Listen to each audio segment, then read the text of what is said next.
know what's momentum? Momentum is defined as the product of mass and velocity of an object. Momentum also tells the quantity of the motion.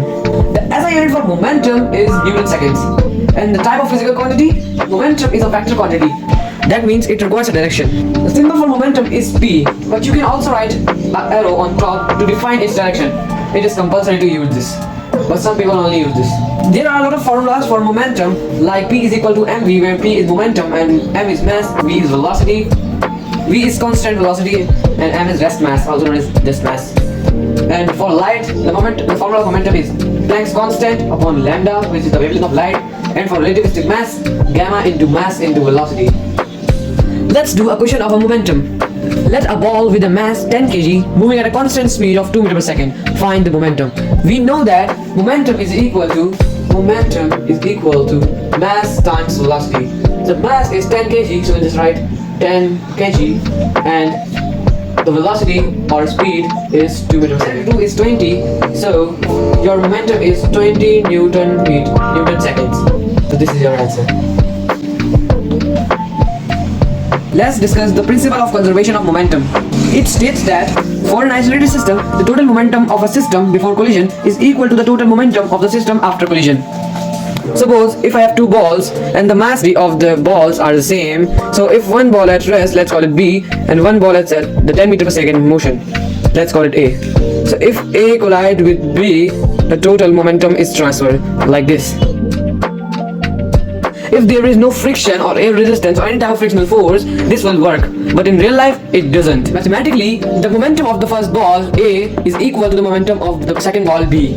We can also write it as P is equal to m into V, so we can also write it as mass of the first ball into velocity of the first ball is equal to mass of the other ball and velocity of the other ball. Because P is equal to mv and PB is also equal to m. We can use this formula for two balls or two objects. We have more complicated equations for momentum, like this one. For objects get separated when they collide like this. If we have two balls and they collide and get separated, you can use this equation, and if they attached like this, you can use this equation. So first you want to know that what does that means. m1 is the mass of the first ball, u1 is the initial velocity, the velocity in which the ball started. Like if the ball started at rest and then into motion, the initial velocity will be 0. Or if the ball is kept moving like into 10 meters per second, the initial velocity is 10 meters per second. Plus the mass of the other ball in which they collided. The initial velocity of the other ball is equal to mass of the first ball into the final velocity. Final velocity means, like if this ball is collided with this ball, it gains some momentum and start moving. The velocity it gains is this, plus the mass of the other ball and the final velocity of the other ball. You can use this equation for object get separated, and you can use this equation for object get attached. This part and this part is same, so we discuss this. m2 is the mass of the other ball and m1 is the mass of the first ball, and Vf, I write it as this, Vf is the final velocity. We have two balls and after collision they are attached, so the velocity of the ball are same, so we use this term to identify this.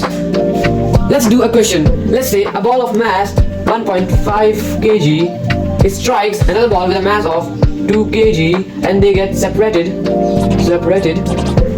and the initial velocity of the ball 1 is 10 meters per second and the initial velocity of the other ball is 0 meters per second because it was at rest.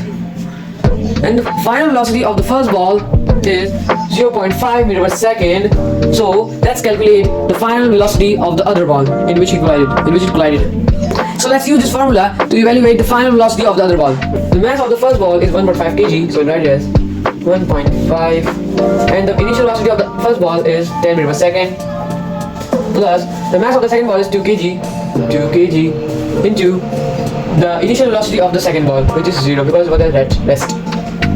The mass of the first ball is again 1.5 kg, and the final velocity of the first ball is 0.5 meters per second, plus the mass of the second ball is 2 kgs, and we want to find the final velocity of the second ball, so we'll write it just as v2. So solve it using a calculator or solve it manually and make v the subject. So if I solve it, the final velocity of the second ball is 7.125 meter per second. And this is your answer. So that's it for this video. Please subscribe to my channel and like the video. I'll see you guys in the next video. Goodbye.